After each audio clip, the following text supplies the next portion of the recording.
Bienvenue dans l'Oreillette 2, le podcast qui donne la parole à celles et ceux qui façonnent l'événementiel. Ici, pas de poudre aux yeux, on parle coulisses, convictions, défis et fierté avec celles et ceux qui font ce milieu. Nos invités, des métiers au nom masculin qui se conjuguent aussi au féminin. Nous allons à la rencontre de ceux qui œuvrent en coulisses, sans compter leurs jours et surtout leurs nuits. Derrière le micro, je suis Arnaud Chevalier, fondateur de Banana Patata et de Lustrofolie. Je suis l'homme de l'ombre qui assure ta mise en lumière. Installe-toi, tends l'oreille, ça commence.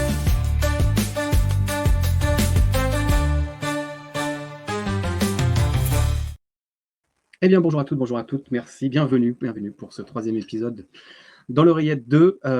Pour ceux qui vont nous rejoindre, eh bien oui, il y a eu un petit problème technique, c'est comme ça, c'est les joies du direct. En tout cas, je suis vraiment ravi de vous accueillir et on va passer tout de suite à l'accueil de nos invités qui sont présents aujourd'hui. On va commencer par Thomas déjà. Bonjour Thomas, comment ça va ? Bonjour Arnaud, très bien et toi ? Ça va, Thomas qui va être notre invité principal aujourd'hui de l'agence La Place située à Nantes. Et il sera accompagné par trois de nos chroniqueurs. On va commencer par accueillir Ophélie. Salut Ophélie. Salut Arnaud, comment tu vas ? Ça va et toi ? Écoute, ça va super. Écoute, sur le thème RSE aujourd'hui, de quoi va-t-on parler ? On va parler de tendances, d'impact et d'impact durable. Génial, super. Et puis on va aussi avoir Marc Fournier des freelances de l'événementiel qui est dans le sud. Salut Marc. Enchanté, bonjour à tous. C'est un plaisir d'être là. Et ouais, super. Et puis nous aurons également Benoît, mais Benoît est en prestation actuellement. Il va nous rejoindre à 13h. Je vous dis à tous les deux, Ophélie, Marc, à tout à l'heure. Et puis, on va commencer tout de suite avec toi, Thomas. Hop, te revoici, te revoilà. On va recommencer tout de suite avec toi, puisque ce podcast, ce live, c'est une interview des acteurs de l'ombre de l'événementiel. C'est ceux qui font et qui façonnent ce milieu. On en est au 3e épisode. On a déjà une chaîne YouTube qui est en route où vous pourrez retrouver les 2 premiers épisodes. Cette semaine, on va lancer également les épisodes qui ont été enregistrés en live vont être diffusés en audio pour que chacun puisse les consommer à son rythme. Et puis Thomas, aujourd'hui, on va parler de toi parce que tu es le responsable de l'agence La Place à Nantes. Et déjà, avant que je puisse t'interviewer pour savoir un petit peu qui es-tu, est-ce que tu peux nous expliquer rapidement qu'est-ce que l'agence La Place ? Ouais, écoute, merci en tout cas Arnaud pour l'invitation et bravo pour l'initiative du podcast, c'est une super idée. La Place Event, c'est une agence événementielle qui conçoit et organise des événements corpo uniquement, donc de la convention, du congrès, du séminaire. Donc on est une équipe de 7 personnes, comme tu as dit, basée à Nantes et à Orléans. Et on produit ces événements au sein d'un groupe audiovisuel qui est le groupe M-Stream avec une 50aine de personnes. Donc voilà, on fait partie d'un écosystème un peu plus grand que la partie purement événementielle. Ok, d'accord. Écoute, je rebondis tout de suite avant de te poser une question. Quel est l'avantage pour vous de faire partie d'un groupe comme M-Stream ? Est-ce que tu peux brièvement nous dire qui est M-Stream ? Oui, pour l'histoire, donc M-Stream, ça existe depuis 2001. C'est à l'origine une agence qui produit du contenu audiovisuel, donc que ce soit du film, du motion design. C'est un groupe qui a beaucoup grossi ces 10 dernières années avec différentes expertises qui ont émergé, dont l'événementiel depuis une dizaine d'années. Et aujourd'hui, le groupe fait à la fois du contenu, film motion, fait du live audiovisuel, live streaming, et fait le rôle d'agence événementielle que moi je représente avec La Place. Ce qui est intéressant pour nous au niveau événementiel, c'est qu'aujourd'hui, sur quasiment l'intégralité de nos événements, on fait appel aux compétences du groupe, que ce soit pour créer du motion, pour créer de l'habillage graphique qui va venir sublimer nos plénières, pour créer du contenu vidéo, pour créer des scénographies, pour habiller nos événements. Aujourd'hui, on se repose pas évidemment uniquement sur le groupe, mais ça reste la valeur ajoutée de pouvoir capitaliser sur l'interne par rapport à ça. Super, ça va nous permettre d'aller directement sur toi, un petit peu savoir qui tu es. La première question que j'ai à te poser, Thomas, elle est toute simple. Elle est qui es-tu et que fais-tu actuellement ? Très bonne question. Alors, qui je suis ? Donc, je suis Thomas Grasset. Alors, pour la petite carte de visite, j'ai 35 ans. Je suis originaire de Normandie. J'habite à Nantes depuis quelques années. Je suis papa d'un petit garçon de 3 ans et bientôt d'un deuxième. Voilà, c'est une branche personnelle qui est importante parce que c'est aussi un travail à plein temps à côté.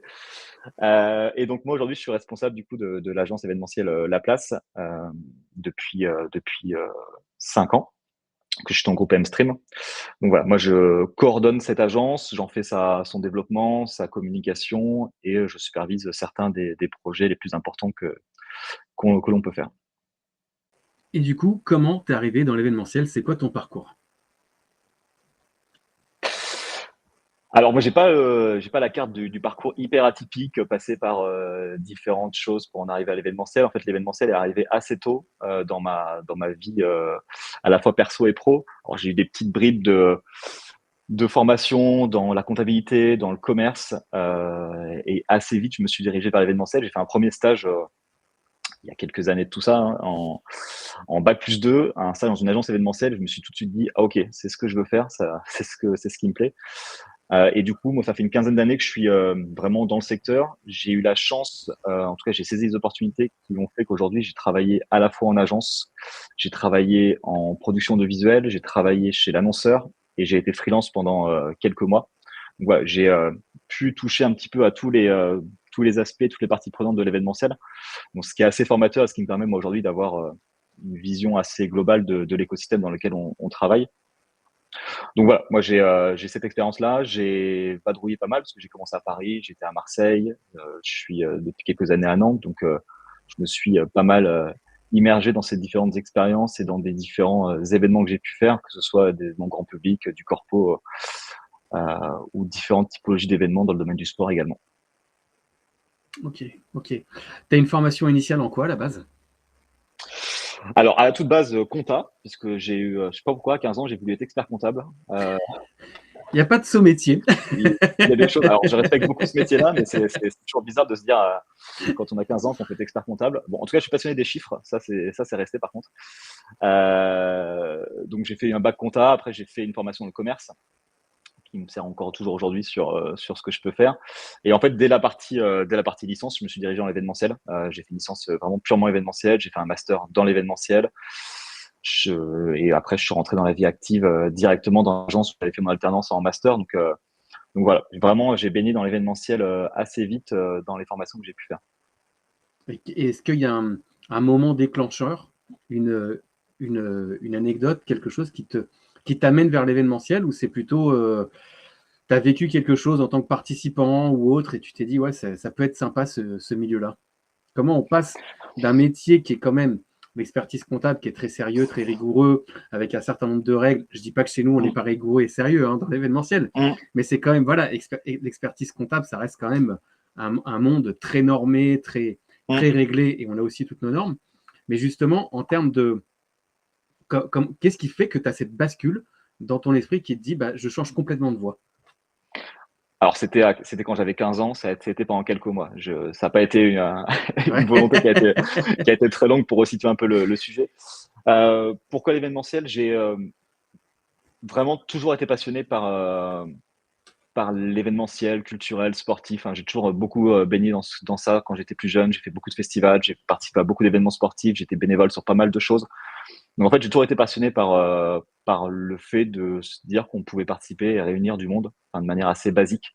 C'est quelque chose qui m'a toujours passionné. Et ce qui m'a toujours passionné aussi, et ça c'est pareil des plus de jeune âge, et c'est aussi un peu, quand tu parles du podcast, un peu de l'ombre, c'est que j'ai toujours été passionné justement par voir sur les événements, sur les émissions de télé, de voir un peu les personnes qui œuvrent un peu en coulisses, de voir les régies, de voir toutes les personnes qui ont différents rôles. Enfin, ça m'a toujours captivé. Je me suis toujours dit, mais c'est dingue de voir toutes ces personnes, de voir un petit peu la face cachée de ce milieu-là. Donc voilà, c'est toujours un milieu qui m'a intrigué et qui m'a passionné. Et après, je suis arrivé vraiment là où j'ai eu l'élément déclencheur, c'est quand j'ai commencé vraiment à bosser en agence, quand j'ai commencé à faire mon alternance en master. Où là, je suis arrivé dans une agence qui était une petite agence, 4-5 personnes, mais une agence qui gère des budgets jusqu'à 400-500 000 euros, donc qui était quand même à faire des très gros événements par rapport à la taille de l'agence. Donc c'était très très rock'n'roll, très sport. Là, le côté multicasquette, il fallait l'avoir à fond, mais c'était hyper formateur. Je suis parti faire des événements à Budapest, en Corse, un peu partout, à un rythme que je pourrais pas faire aujourd'hui avec ma vie familiale, mais qui était hyper formateur. Et du coup, j'ai vu des choses sur le terrain. Enfin, j'étais constamment sur le terrain. On faisait 2-3 événements par mois où j'étais constamment en repérage, en déplacement. Donc voilà, le terrain assez vite. Je me suis dit, ok, c'est ce que je veux faire. Ça rentre dans les cases. Est-ce que dans ce parcours-là, et jusqu'à aujourd'hui, tu as un événement marquant, tu as une fierté particulière sur quelque chose, soit une création de zéro qui aujourd'hui est devenue quelque chose de récurrent, soit vraiment l'événement où tu te dis, ouais, là c'était quelque chose vraiment qui m'impacte et sur lequel j'en retire une fierté, une bonne expérience ou autre. Alors, pas forcément sur un événement. Après, il y aurait plein d'exemples d'événements à prendre. Moi, ce qui me fait toujours marrer, mais qui est aussi la force de notre métier et qui est quand même assez dingue, c'est toujours quand tu vas chez un client après avoir fait un événement pour faire une réunion de débrief ou prendre un nouveau brief pour une prochaine édition. C'est que tu entends souvent parler les personnes, les participants à la machine à café et souvent quand même les sujets, c'est les événements qu'ils ont vécus. Enfin, c'est là que tu te rends compte de la puissance de l'outil qu'on a et de ce que ça crée comme lien dans les entreprises, chez les gens. Enfin, c'est toujours un truc moi je suis assez, c'est souvent l'oreille qui tend pour écouter un petit peu ce qui se dit et c'est souvent quelque chose qui soude les équipes. Donc après, moi, j'ai pas forcément d'événements.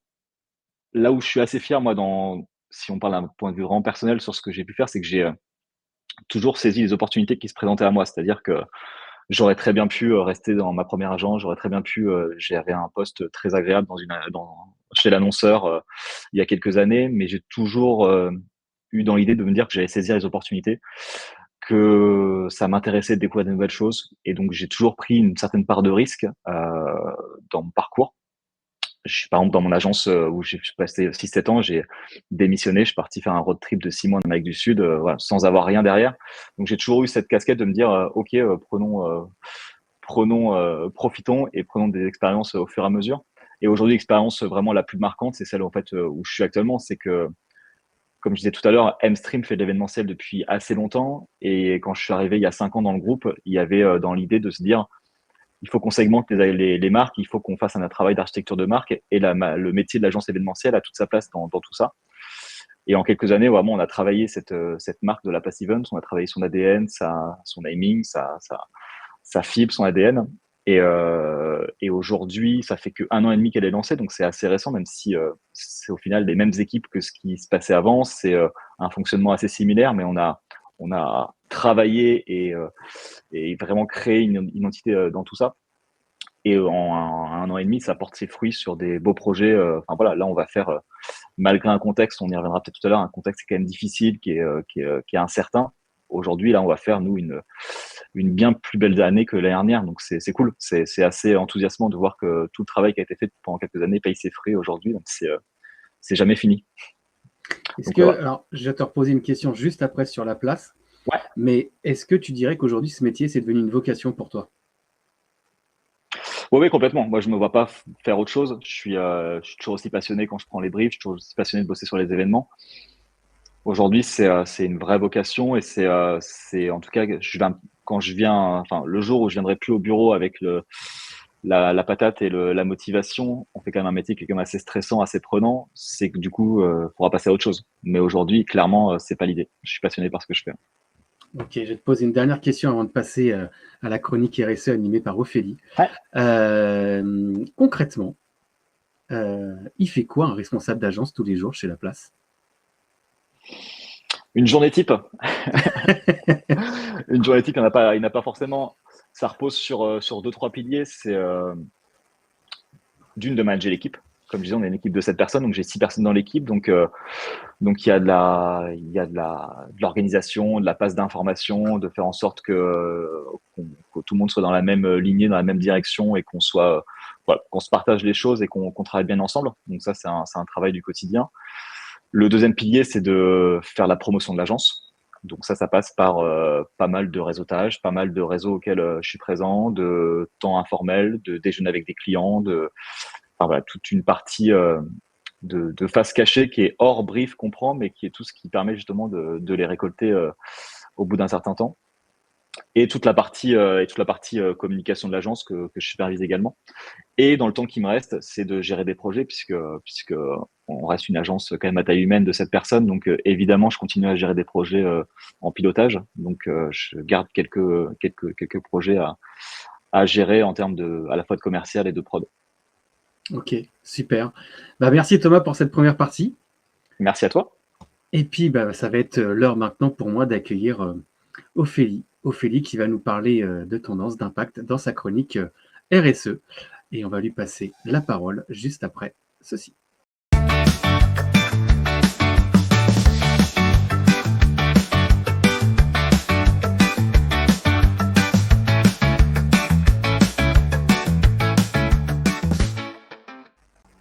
Salut Ophélie. Hello Arnaud. Eh ben, écoute, je suis vraiment ravi de t'accueillir pour cette troisième édition de ce podcast enregistré en live avec tout ce que cela implique et représente. La semaine dernière, déjà, on a quand même parlé d'un sujet qui a fait réagir sur les réseaux sociaux. On a parlé du bien-être des équipes. On a eu quelques retours, notamment sur ton profil. Complètement. Et j'ai des personnes qui m'ont demandé si j'allais en parler, alors que justement, on a quand même fait la chronique là-dessus et qui était oui, mais il faut en parler, etc. Donc, je pense que c'est un sujet qui touche beaucoup, en effet. C'est un sujet, je pense, sur lequel on va forcément revenir. Mais aujourd'hui, tu avais envie de développer un autre sujet, tout aussi intéressant par ailleurs. Quel est-il ? Complètement. Aujourd'hui, moi, j'avais envie de vous parler de tout ce qui est l'impact en fait en événementiel. Parce qu'aujourd'hui, on dit beaucoup que la tendance en événementiel, ce sont les événements à impact. Et j'ai voulu m'interroger un petit peu sur impact, ce que ça veut dire exactement. Est-ce qu'on comprend de l'impact visuel? Est-ce qu'on comprend de l'impact économique, de l'impact médiatique? Tout ça à la fois. Parce que concrètement, on utilise un peu ce mot à toutes les sauces. Et je me suis dit que c'était intéressant de s'arrêter une minute, de se demander quel impact est-ce qu'on veut vraiment nous laisser. Parce qu'un événement à impact, c'est pas juste un concept qui doit faire sensation, tu vois. C'est d'abord un moment collectif qui va être fort, qui crée du lien et favorise la cohésion. Ça peut aussi être une expérience marquante qui va générer de l'émotion, de l'engagement. Ou alors un format innovant qui va repousser les limites de la créativité. Un espace de rencontre qui va favoriser les échanges et les connexions, ou encore un événement qui a du sens, qui laisse une empreinte durable dans les esprits. Après, je me suis posé une autre question, c'est est-ce qu'aujourd'hui, on s'en donne vraiment les moyens? Qu'est-ce qu'on va faire? Comment est-ce qu'on fait pour le faire? Dans quel format? Dans quelle recette on va utiliser? Comment est-ce qu'on fait fonctionner ça? Parce que concrètement, et comme l'a écrit très justement Anthony Disner, qui est le créateur de l'agence Rocky dans un article récemment, on a toujours fait comme ça, c'est quelque chose qui flotte souvent dans l'air. C'est jamais vraiment dit, ou presque, mais c'est quand même un réflexe qui va être assez ancré.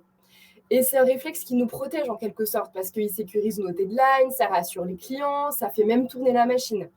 Mais en vrai, ça va aussi un peu faire brider tout ce qui va être l'impact réel, etc.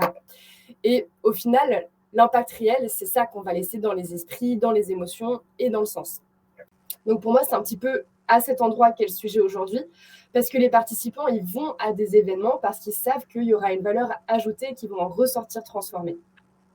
Donc si je comprends déjà ton premier propos, tu es en train de dire qu'on produit beaucoup d'événements, mais finalement, dans tout ce qui est produit, il y en a peu qu'on va vivre réellement, sur lequel ça va faire vibrer notre âme intérieure.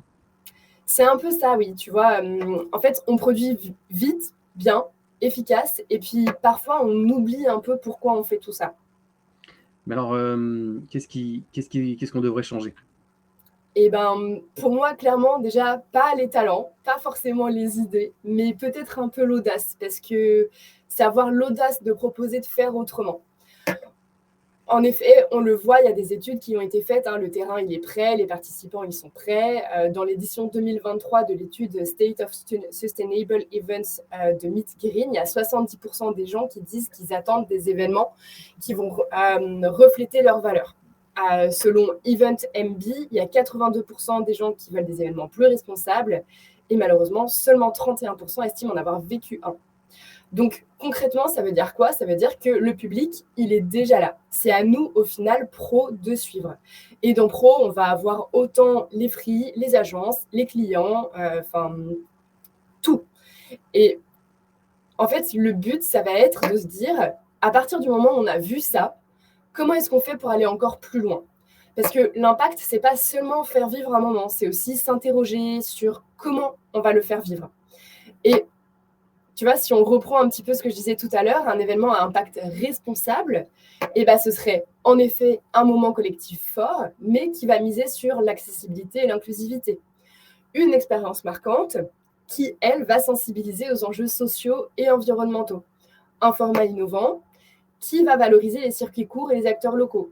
Un espace de rencontre qui pense sobriété et éco-socio-conception. En fait, c'est un événement qui a du sens et qui va anticiper ses externalités, que ce soit mobilité, hébergement, énergie, déchets et j'en passe. Donc, je résume. On ne met pas simplement une petite couche de verre sur l'événement, mais on a une nouvelle manière de penser l'événement. Voilà, c'est ça, exactement. Tu as tout compris. Non, en vrai, c'est plus que ça. C'est vraiment le but, c'est d'avoir une nouvelle manière de penser le pourquoi de l'événement.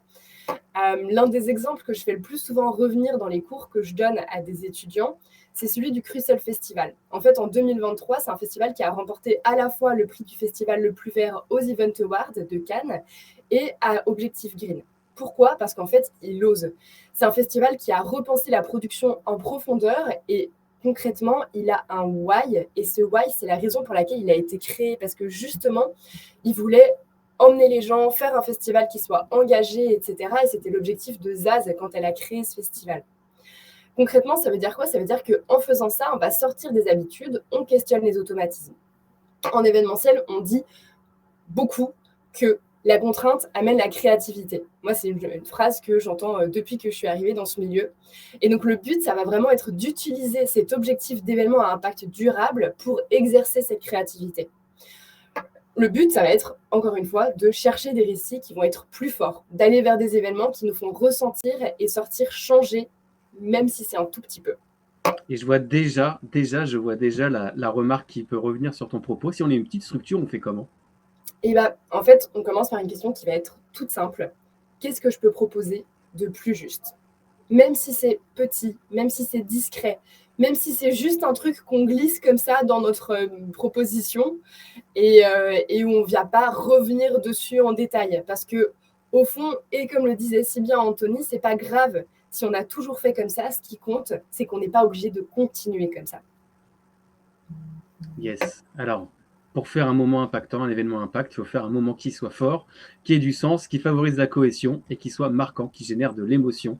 Quelle belle réponse en écho à ce que nous avait dit Benoît la semaine dernière. C'est vraiment, j'adore parce qu'à chaque fois, vos chroniques apportent beaucoup de choses. Et puis, Ophélie, je te propose quelque chose. Est-ce que tu veux poser une question à Thomas ? Mais écoute, on n'a pas encore testé ce format-là. Allez, Thomas, de retour. Te voici face à Ophélie qui a une question à te poser. Thomas, du coup, moi, la question que je voudrais te poser, c'est à la place, comment est-ce que vous faites pour pouvoir mettre en place justement des événements qui vont avoir un impact durable ? Très bonne question. Merci en tout cas Ophélie pour la chronique, c'était très intéressant.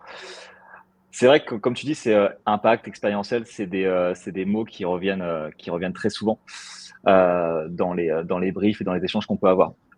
Moi, souvent, l'idée, c'est de partir en fait d'une chose simple. C'est quoi la volonté du client derrière ? C'est quoi le message qu'il veut faire passer à travers son événement ? Nous, on fait du corpo. Et quand tu creuses, souvent, tu obtiens des informations qui sont un petit peu différentes de ce qui avait été évoqué dans le brief de départ. Donc, il y a un vrai rôle de l'agence de challenger un peu et de comprendre vraiment c'est quoi le fond du message et c'est quoi l'objectif de cet événement. Et qui nous permet après d'adapter les moyens et de faire en sorte de tirer un fil. Mais déjà, en fait, on se rend très vite compte que des fois, il y a des événements qui sont faits qui n'ont pas forcément... où les gens, du coup, il n'y a pas de but final. Donc, c'est vraiment à l'agence de challenger aussi et de comprendre ça derrière. Et après, pour aller plus loin, pour moi, ça repose beaucoup sur de la cohérence, en fait. Au-delà de l'impact, au-delà de l'expérientiel, c'est de la cohérence. Aujourd'hui, c'est pas possible dans une expérience participante, par exemple, d'avoir un événement où il y a une plénière tunnel d'1h30 où les gens n'en retiennent rien, et après, tu leur fais 1h30 d'un concert, d'une tête d'affiche que tu as payé 200 000 €.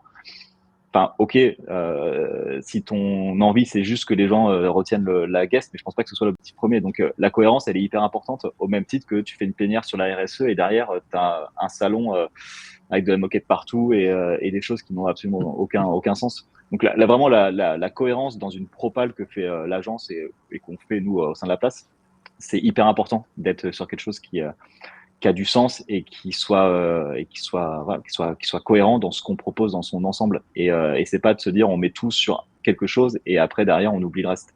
Et pour finir la réponse, nous on travaille beaucoup sur des événements où il y a des prises de parole, où il y a des plénières qui sont souvent des moments hyper stratégiques pour les dirigeants, qui sont des moments vraiment hyper stressants aussi pour eux, parce que du coup, c'est des annonces de plan stratégique, c'est des fois des annonces qui sont pas forcément toujours hyper positives. Et là-dedans, nous, il y a un vrai travail à la fois de scénographie et de travail sur le contenu et le coaching des intervenants. On peut plus entendre des discours de 45 minutes de monologue, donc il y a un vrai travail de l'agence dans l'impact qu'on fait au niveau des participants, de rendre les messages percutants et de rendre ça captif. Donc voilà, nous c'est un gros sujet cette partie plénière dans la forme et dans le fond pour les travailler pour nos clients. Merci Ophélie, merci Thomas, c'était vraiment cool. Ophélie, je te dis à la prochaine édition. Et puis Thomas, ça va nous permettre de continuer à enchaîner justement. Par rapport à cette question que tu as posée Ophélie, avant que j'arrive sur ta vision perso, sur l'évolution de l'événementiel, à qui s'adresse l'agence La Place Event? Nous, on s'adresse vraiment aux entreprises. Vraiment, l'idée, c'est d'avoir un angle très clair, c'est qu'on ne fait pas d'événements grand public. Donc, on s'adresse vraiment aux entreprises qui vraiment ont la volonté d'organiser des événements, comme je disais tout à l'heure, de conventions, d'assemblées générales qui réunissent, alors ça peut être des événements de 20-30 personnes jusqu'à 3000. La jauge n'est pas forcément un sujet, mais vraiment, c'est l'organisation d'événements professionnels. Et là où nous, on tire notre épingle du jeu, c'est un peu ce que j'ai dit tout à l'heure, c'est vraiment le travail du fond et de la forme par la scénographie, par ce qu'on peut apporter en création graphique, ça c'est avec tous les métiers qu'on a dans le groupe, et on travaille sur le contenu, sur l'édito, sur les messages, sur comment on articule l'édito global de l'événement. Donc voilà, c'est vraiment des sujets sur lesquels nous, on met beaucoup d'énergie et on conseille nos clients au quotidien. Ok. Comment tu vois l'évolution de notre métier, de notre secteur, dans les mois et années à venir? Vaste question. Je vais faire un peu redondance avec ce qui se dit beaucoup en ce moment, c'est qu'on est dans une période qui est incertaine.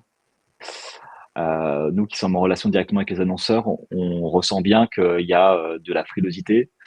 Il y a un contexte géopolitique, économique qui fait qu'aujourd'hui, les annonceurs freinent beaucoup les investissements en termes de communication.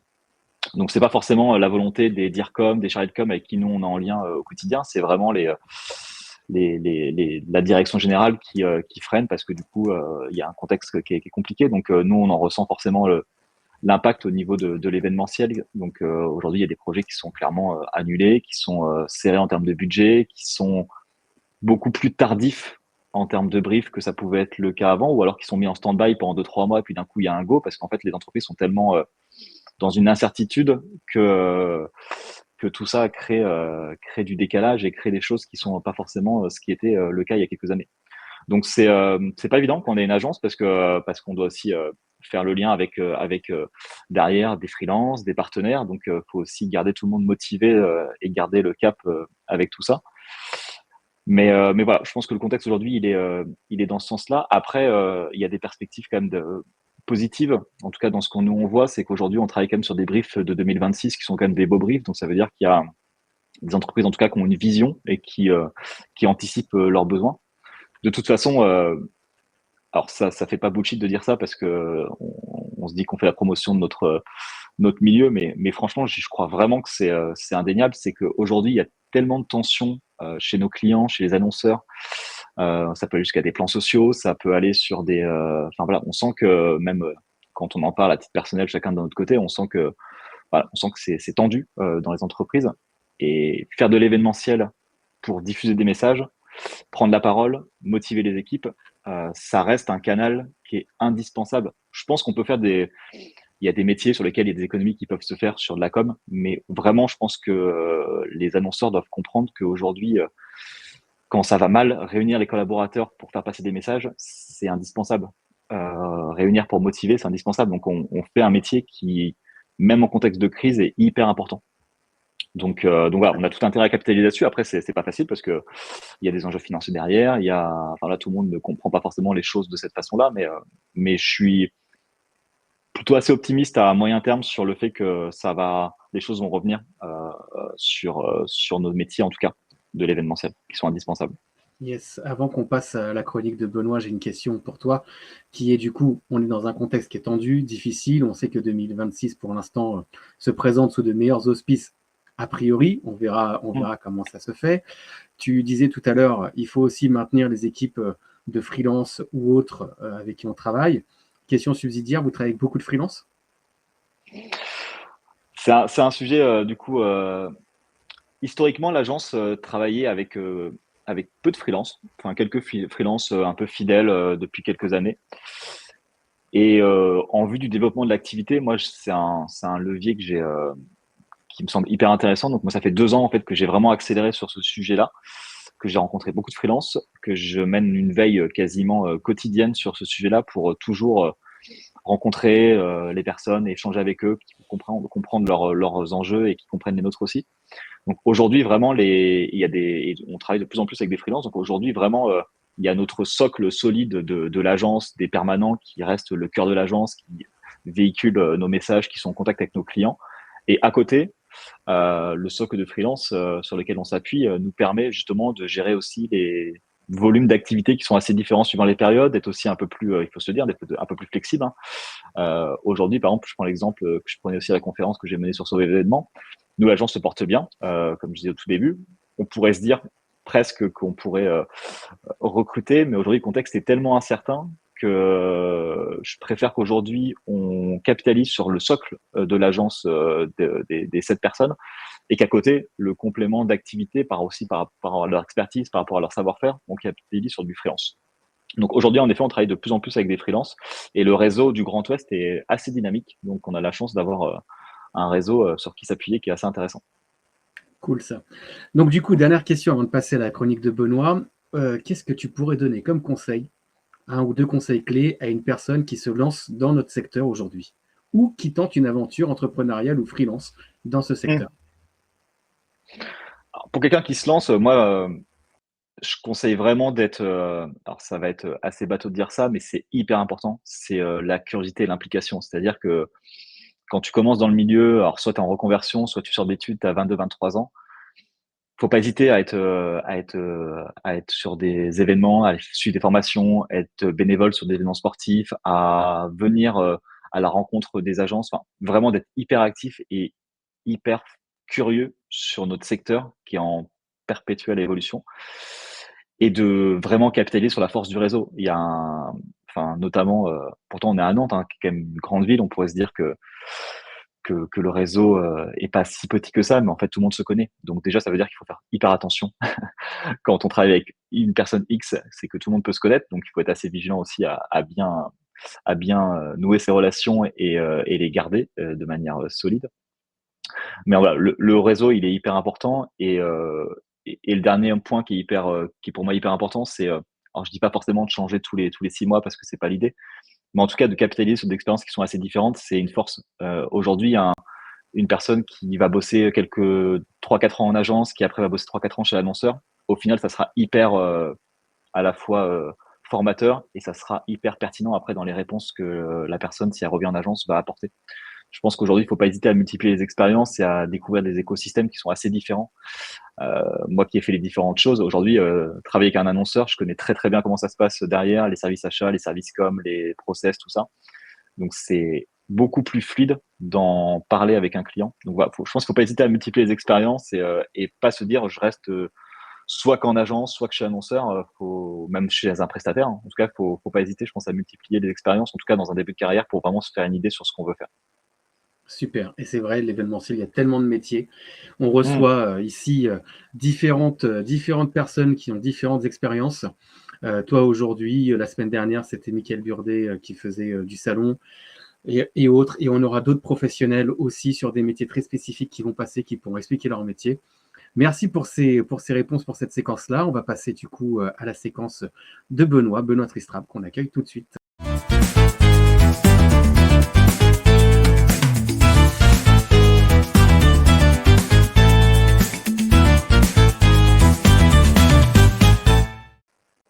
Salut Benoît.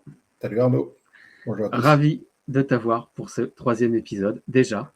Donc à ton tour de nous parler de quelque chose. qu'on va aborder tout de suite. Mais avant, je voulais avoir un petit peu, quelle est ton actualité professionnelle en ce moment? L'actu, ça bosse pas mal. J'ai pas mal de prod là sur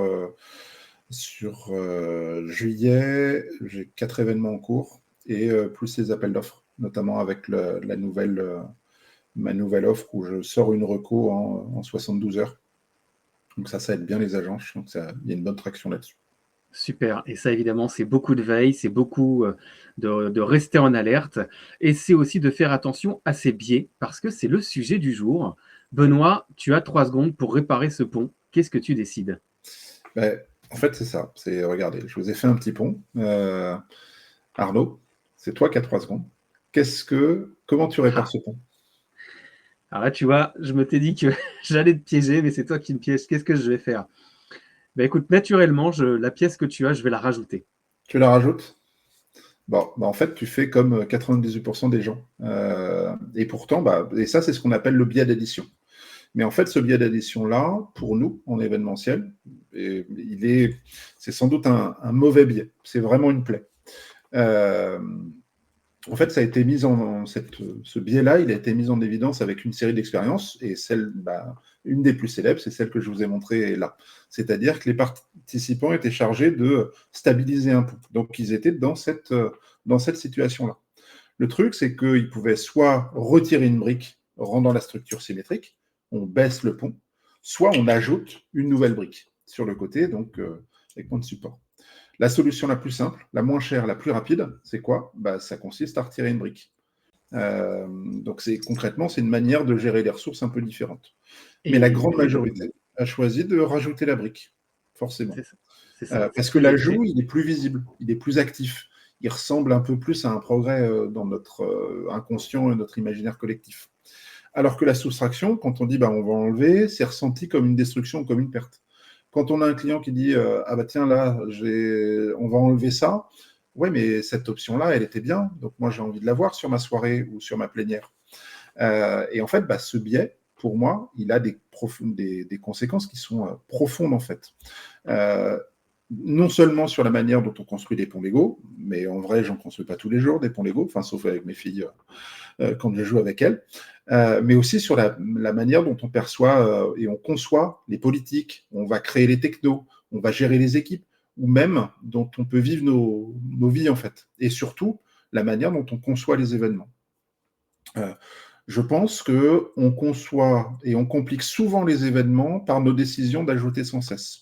Je pense que chacun là qui nous écoute peut se dire oui, effectivement, a forcément un exemple, plusieurs exemples qui montrent ces éléments-là. Il y a toujours plus d'options, il y a toujours plus de normes. En fait, il y a toujours plus de plus. Et mine de rien, c'est un petit peu ce qu'Ophélie évoquait tout à l'heure, c'est on va gaspiller des ressources et à la fois intellectuelles, financières, et surtout du temps et de l'énergie des équipes. Voilà. Alors qu'en fait, on pourrait résoudre les problèmes en les simplifiant. Et moi, mon conseil, c'est de dire, on devrait peut-être à un moment donné apprendre à lâcher prise, d'autant plus dans ces périodes un peu plus compliquées et un peu plus complexes, où, comme le disait Thomas, le marché, il est un peu mouvant. Et moi, depuis 3 ans, j'ai mis en place une règle toute simple que j'applique systématiquement à mes événements, que ce soit dans la conception de mon événement sur la phase d'appel d'offres, ou que ce soit dans l'accompagnement éditorial, dans l'écriture de discours, dans l'écriture de séquences de tables rondes, de réflexions d'ateliers, etc. Cette règle, c'est celle-là. Ma version 2, c'est ma version 1, moins 10%. Ma version 2, c'est ma version 1, moins 10%. Concrètement, à chaque fois que je vais finaliser un déroulé, un concept, un script, je vais retrancher, je vais enlever 10% du contenu, 10% du temps ou 10% des éléments superflus. Pas pour faire moins, mais pour laisser plus de place à l'impact. C'est la même chose sur LinkedIn. Sur LinkedIn, j'ai envie d'en mettre plus, dans ma newsletter aussi, mais je fais en sorte de réduire. Parce que pour moi, un bon événement, c'est pas ajouter, c'est condenser ce qui compte vraiment. Et je vous laisse là-dessus. Condenser ce qui compte vraiment. V2 égale V1 moins 10%. Me voici reparti dans les équations du collège. Mais par contre, elle est très, très percutante. Elle est très, très percutante, cette formule. V2 égale V1 moins 10%. Eh bien, écoute, je crois que Ça marche sur ton budget. Hein. Sur ton budget, ton premier budget, de dire je prends mon budget et j'enlève 10% d'éléments. Comment est-ce que je vais. En fait, ça nous oblige à réfléchir à une nouvelle manière de faire et surtout de se dire c'est pas parce que j'ai toujours fait comme ça que je dois encore le faire. Aujourd'hui, on a des budgets contraints. Il y a quelques mois en arrière, je t'aurais dit c'est qu'est-ce que vous voulez, c'est quoi votre objectif. Aujourd'hui, je rentre par c'est quoi votre budget. C'est pas du tout la même approche. Parce que les budgets sont plus tendus, parce que les contraintes sont plus tendues. Thomas le disait aussi, la vision est plus tendue. Et donc, on doit se poser ces questions de réduction de budget, d'éléments pour amener peut-être une meilleure lecture et éviter ce côté obésité de l'événement. Peut-être que l'événement, il est peut-être un peu moins healthy qu'il ne l'était par le passé, parce qu'on veut tout rajouter, tout faire. Donc, changeons un peu nos méthodes de travail, remettons en question notre manière de faire. C'est pas parce qu'on a toujours fait comme ça que c'est une bonne solution. Et peut-être que derrière, on arrivera à avoir des budgets qui seront moindres et des expériences qui seront plus fortes. Une chronique qui a double écho. Écho à ce que tu nous disais la semaine dernière et écho à celle d'Ophélie. Vous consultez quand vous les écrivez ou ça se passe comment tous les deux? Parce que là, il y a des choses dont je n'étais pas au courant. Mais en tout cas, c'est génial, c'est top. Benoît, est-ce que tu as envie de poser une question à Thomas? Ouais, moi, la question, elle est simple. Thomas, team plus ou team moins? C'est hyper intéressant. Merci Benoît pour l'échange. Ça amène vraiment un sujet derrière sur la simplicité en fait d'un événement. La simplicité d'un concept. Des fois, on se tord le cerveau à réfléchir à un concept où en fait derrière, on interroge un participant. Est-ce que vraiment tu as compris le concept? En fait, non. Donc il y a toujours une réflexion quand on travaille nous sur la conception, c'est de se dire vraiment le participant derrière, il va vraiment comprendre ce qu'on a tiré comme ficelle. Donc il y a ce vrai sujet de simplicité d'un concept qui peut très bien fonctionner et de donner du temps par rapport à ce que tu disais aussi, de donner du temps aux participants sur les événements. Moi, j'ai vécu, même en tant que participant, trop d'événements où j'avais l'impression que c'était un marathon et que je n'aurais jamais le temps d'échanger avec mon collègue. Donc, donner du temps aux participants sur l'événement, juste de faire du réseautage et d'échanger et pas de se dire on doit remplir pour remplir. Clairement, je suis complètement en phase. On a eu, il y a quelques sorties Covid, et même 2 ans après, on était encore sur ces logiques de, plutôt que de proposer un team building, je vais proposer un apéro ou un temps de rencontre, mais sans forcément une organisation complexe, etc. Et ça faisait partie des tendances et des éléments qui marchaient très bien. Là, aujourd'hui, on est un peu revenu de ça. On sent qu'il y a des besoins de retrouver du team building, mais du team building embarqué. Mais je suis entièrement d'accord avec toi, il y a cette notion de redonner de la simplicité et de donner du temps donner du temps aux participants, en fait. On a tendance, à mon sens, c'est peut-être l'objet d'une prochaine chronique, de ne pas laisser suffisamment de place aux participants pour le laisser exister et lui faire dire j'ai vécu un moment qui était utile à mon niveau. Merci Benoît, encore une fois très inspirant. Je te dis à dans 15 jours. Ouais, avec plaisir. Et puis la reco en 72 heures, nouveau produit par Benoît Tristram. N'hésitez pas à tenter, à essayer. Et puis V2 égale V1 moins 10%. Merci Benoît. Je t'en prie, merci à tous. Et nous voici avec Thomas pour l'agence La Place. Thomas, par rapport à ce que disait Benoît, moi ça m'amène aussi une question sur qu'est-ce que tu as pu avoir qu'est-ce que tu as pu vivre comme transformation marquante, comme évolution marquante de notre métier. Évidemment, la Covid a changé beaucoup de choses. Mais pour toi, qu'est-ce qui est marquant chez toi dans les évolutions? Ouais, je vais pas être très original là-dessus, mais la Covid, elle a été hyper forte. Et en fait, surtout ce qui est intéressant, c'est que, comme je disais, on fait partie d'un groupe audiovisuel.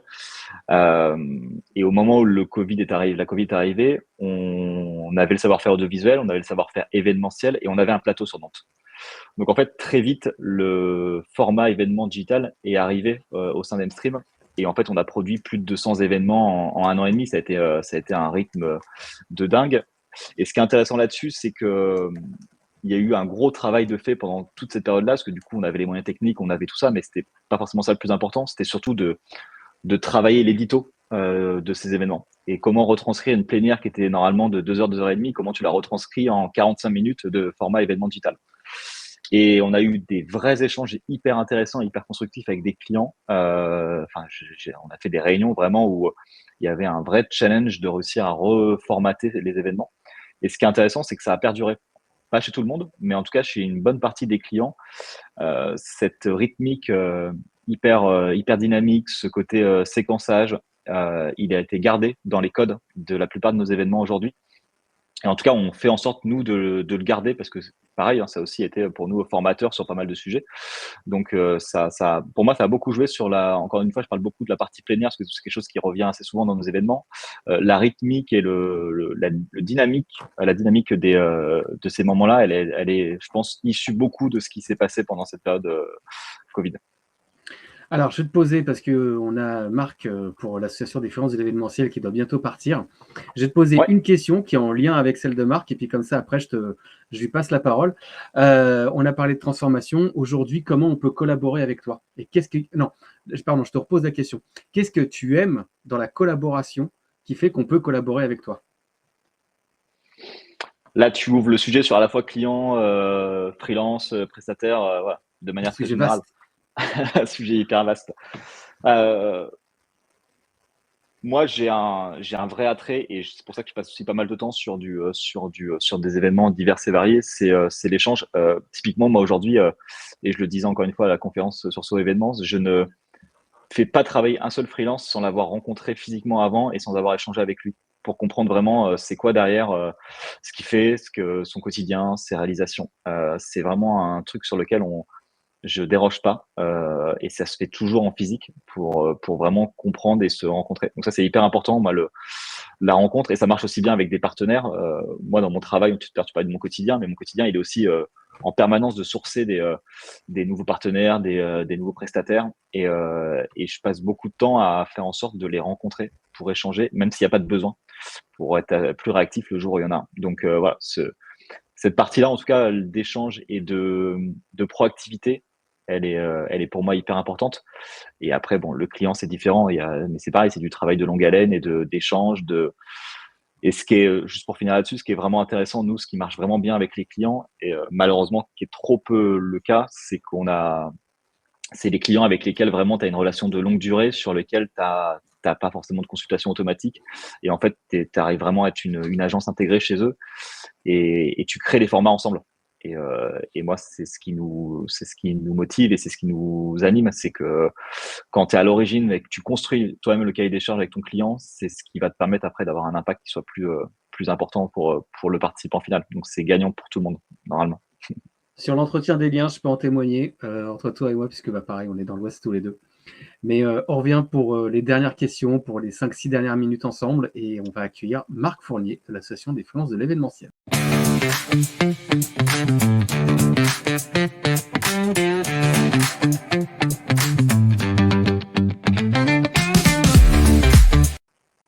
Salut Marc, comment ça va dans le sud?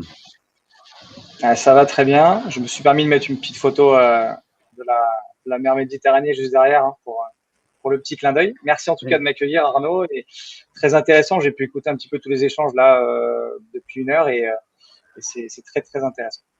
Et aujourd'hui, tu interviens pour représenter les freelances de l'événementiel, en particulier le Sud-Est. Est-ce que tu peux nous en dire un petit peu plus et qu'est-ce qui se passe en local?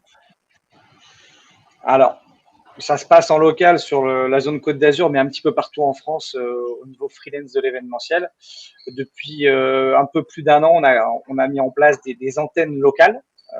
Et moi, c'est vrai que je suis un des animateurs de l'antenne Côte d'Azur, donc de toute la partie Alpes-Maritimes, donc qui va de Menton jusqu'à un peu plus vers Mont-de-Lyon, on va dire.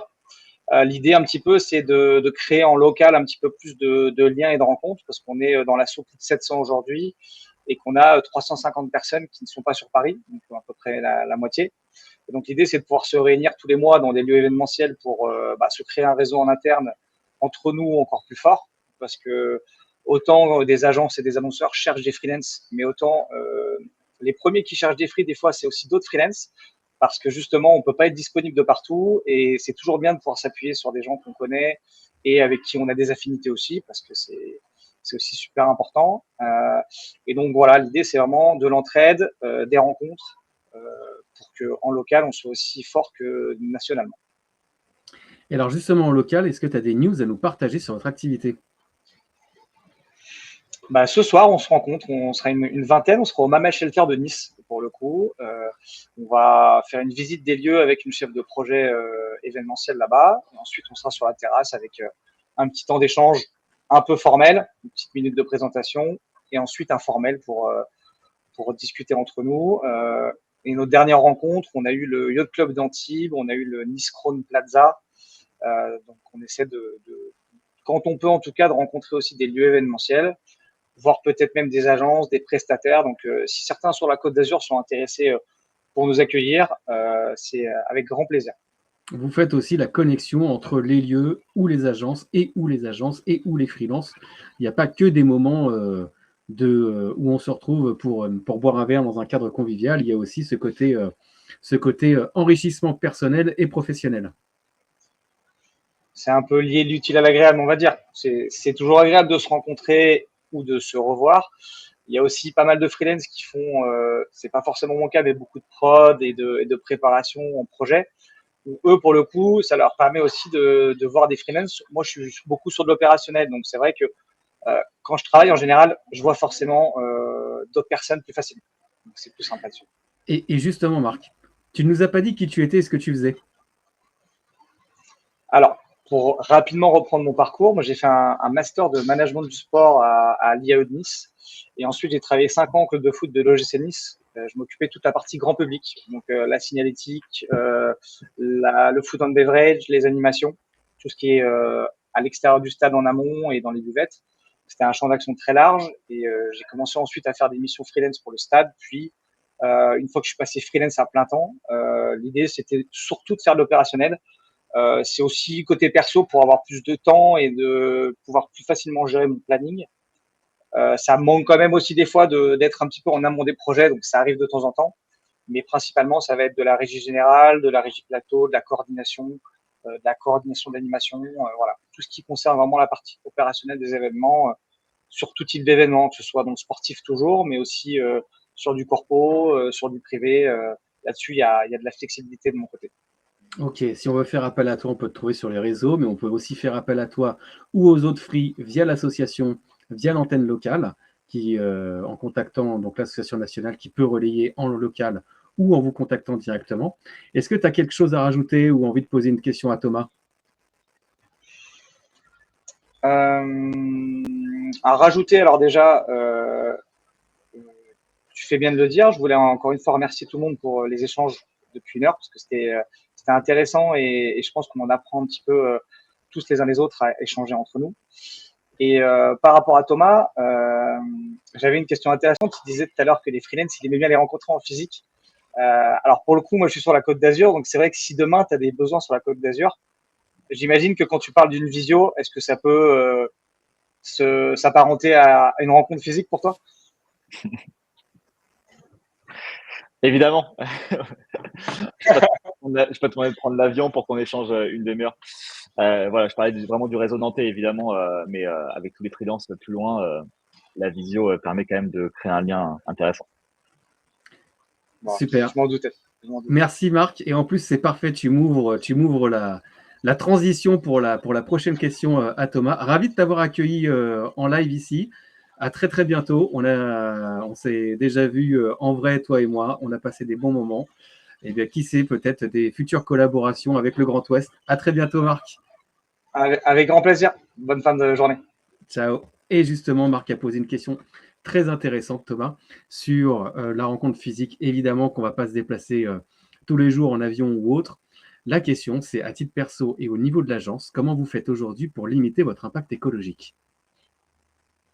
Ouais, c'est un vrai sujet pour tout le monde, pour l'agence, qui est pris en compte depuis un moment, mais qui n'est pas un sujet simple, hein. Il faut être assez transparent sur une agence qui dit je maîtrise tout de A à Z et je suis intouchable sur le sujet, c'est pas vrai. Aujourd'hui, personne n'est parfait. On apprend chaque jour un peu plus sur le sujet et on se construit avec notamment les partenaires aussi, puisque c'est pas l'agence qui fait tout, c'est aussi ce que travaille l'agence après avec son réseau de partenaires et de faire en sorte aussi que les bonnes pratiques soient appliquées par nos partenaires. Donc aujourd'hui, nous on applique des choses qui sont déjà de bosser un maximum avec des partenaires en local. Ça paraît simple, mais c'est pas le cas des fois de tous. Donc nous vraiment l'idée c'est de bosser en local, de créer des relations fidèles avec les partenaires avec qui on travaille pour aller aussi dans cette logique vraiment de partenariat.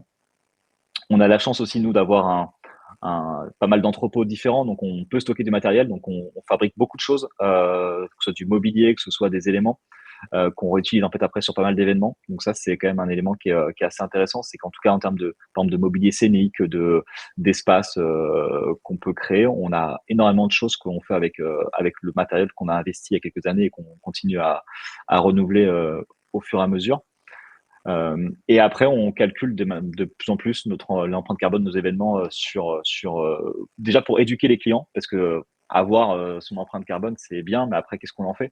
Mais au moins, ça permet d'éduquer les clients, de comprendre ce qu'il y a derrière des chiffres, de comprendre des choix qui doivent être faits. Par exemple, pourquoi on fait pas de buffet avec un traiteur? C'est une hérésie en termes de gaspillage alimentaire. C'est plein de petites choses, plein de petites actions qui sont menées au quotidien qui permettent d'être toujours un peu mieux et un peu plus pertinent sur les choses qu'on peut faire à ce niveau-là. Mais encore une fois, c'est un vaste sujet. Personne n'est parfait. On arrive sur notre série de dernières questions. Et justement, qu'est-ce que tu as comme rêve pour la filière? Comme rêve pour la filière Écoute, il y a un sujet qui revient de plus en plus pour avoir assisté à quelques conférences et quelques webinaires. Alors qu'il y a un sujet vieux comme le monde, hein, c'est le sujet des appels d'offres, des consultations, mais qui n'est toujours pas réglé en fait. Aujourd'hui, on peut toujours être 10 à répondre à une consultation sans que ça pose trop de problèmes à personne. Donc évidemment, nous, on n'y va pas en ces cas de figure-là, mais en tout cas, voilà, le sujet vraiment du cadrage sur les consultations, pour moi, c'est un vrai sujet hyper important. Il y a une étude qui est sortie récemment qui disait que plus de 50% des consultations coûtent plus de 10 000 euros à une agence. C'est vrai, hein, c'est du budget. Alors, c'est du budget interne, mais c'est aussi du budget typiquement de freelance avec qui on fait appel sur la scénographie, sur la conception, tout ça. Donc, vraiment, pour moi, c'est un sujet qui doit avancer et qui a l'air d'être pris en main aussi par l'association l'événement aussi, mais qui doit vraiment avancer sur le fait de se dire qu'on chacun joue le jeu sur ce sujet-là, que les annonceurs jouent le jeu, mais que les agents jouent le jeu aussi. Après, c'est toujours un peu compliqué, parce qu'on est dans une période un peu de crise, donc forcément, tout le monde veut aller un peu sur toutes les consultations. On peut avoir des fois la volonté de se dire, on va casser un peu les prix pour casser un peu le marché, mais je pense qu'il faut vraiment qu'on essaye d'être en bonne intelligence, parce que du coup, c'est un vrai sujet collectif à avoir en tête. Et nous, typiquement, je sais que c'est quelque chose qui est de plus en plus pratiqué par les agences, mais on commence, nous, à mettre à la fin de nos dossiers, à titre informatif, le temps qu'on a passé sur, en tout cas, les projets vraiment de consultation sur lesquels on est plusieurs agences, de mettre le temps passé et du coup, ce que ça représente. Alors, c'est juste de l'informatif, hein, on ne demande pas aux clients, mais au moins que ça fasse de la pédagogie et que ça permette à terme de se dire que les agences travailleront mieux, de manière plus efficace, si les consultations sont normées, cadrées et potentiellement rémunérées pour certains sujets qui sont quand même complexes et qui demandent pas mal de temps pour les agences de travail. Alors, tu vois, la question, elle était sur le rêve. Et la question suivante, c'est un rêve. Hein. Ouais, la question suivante, arrivée sur quel message tu souhaiterais faire passer. Quelque part, on a eu les deux là dans ta réponse. Ouais, c'est clair. Ouais, c'est clair. C'est un peu les deux sujets. Après, comme autre message, c'est un peu ce que j'ai dit tout à l'heure. C'est aussi de se dire que faut vraiment encore une fois, c'est de la pédagogie avec nos annonceurs, avec nos clients. Je sais que toutes les agences le font et qu'on essaie tous de tirer la ficelle parce que il y a un sujet business, mais en fait, c'est pas que ça. C'est que vraiment, il y a un vrai enjeu, c'est de se dire comment l'événementiel peut contribuer aussi à faire en sorte que demain, les équipes soient plus soudées, que l'activité reparte et que dans ces périodes un peu de crise où tout le monde est un peu sous tension, ça se passe mieux dans les entreprises.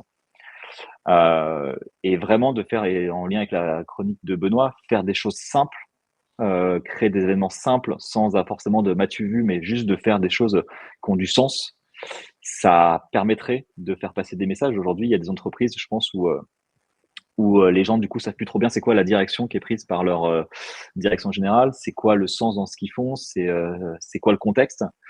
Et prendre la parole, faire une activité, créer du lien, ça permet de faire des choses simples. Mais en tout cas, je pense que c'est important d'en discuter avec les agences, en tout cas que l'annonceur en discute avec son agence pour trouver la meilleure formule dans l'événement qui peut être imaginé. Mais en tout cas, je pense que on a vraiment l'opportunité d'avoir un canal qui est hyper important pour remobiliser les collaborateurs dans les entreprises. En tout cas, c'est une vraie conviction moi que j'ai et qui doit nous permettre de faire en sorte qu'on soit là dans ces périodes un peu plus compliquées.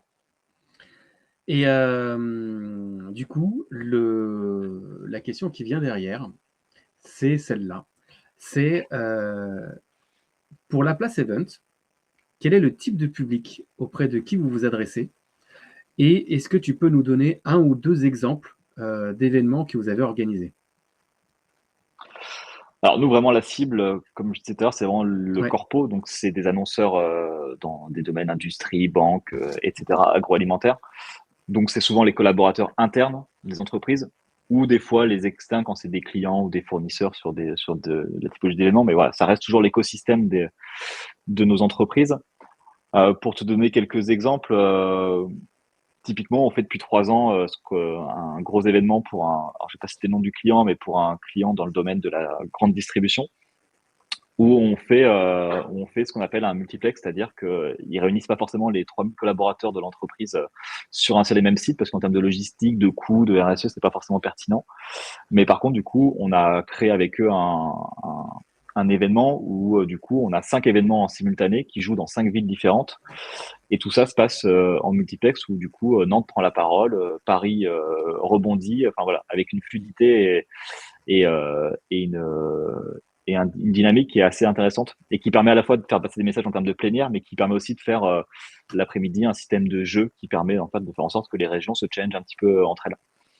Donc voilà, c'est un exemple typiquement d'événement où du coup les gens sont pas forcément obligés de se réunir tous au même endroit. C'est bien qu'ils se réunissent, mais ça peut se faire aussi de manière régionale et ça fonctionne assez bien dans les formats. Donc ça c'est typiquement une chose qu'on fait. Et là dans quelques semaines on fait une assemblée générale pour une banque où on gère toute la partie plénière, contenu, scénographie, la partie cocktail avec groupe de musique, voilà, surtout que toute l'organisation de l'événement. Donc ouais, c'est des exemples d'événements. Je pourrais t'en citer une quinzaine, mais c'est pour te citer juste 2-3 Et, exemples de choses qu'on fait régulièrement. et justement, dans ces événements, pourquoi il y a un lutin? Parce que ça, c'est quelque chose, tu sais très bien, je t'avais prévenu. Mais qu'est-ce que c'est que cette histoire de lutin qui se promène avec toi? Vous avez des farfadets ou c'est vraiment quelque chose de spécifique? Là, évidemment, il y a de l'humour dans ce que je te dis, mais qu'est-ce que c'est que cette histoire de lutin, Thomas? Alors le lutin, c'est un terme que tout le monde ne connaît pas en fait, et en fait tout le monde n'a pas forcément la connaissance. C'est le book de prod en fait. Alors tout le monde n'utilise pas forcément ce terme-là. Moi, ça vient c'est là où on voit que les premières expériences en agence en fait te marquent à vie. Moi, j'avais un premier responsable d'agence qui était un, un fou absolu du fait que chaque chose devait être préparée à la minute près, avec un déroulé vraiment hyper précis de l'événement, même sur des choses hyper simples, hyper basiques. Et du coup, on faisait ce petit book avec tous ces éléments, alors qu'on continue à faire sur des événements, mais qui était à l'époque où je le faisais dans mon agence précédente, qui était vraiment, c'était un classeur XXL, pas très RSE d'ailleurs à l'époque dans le nombre d'impressions qu'on pouvait faire. Mais voilà, c'était vraiment le book qui nous permet de récapituler toutes les informations et qui est l'outil essentiel pour assurer la prod de l'événement après.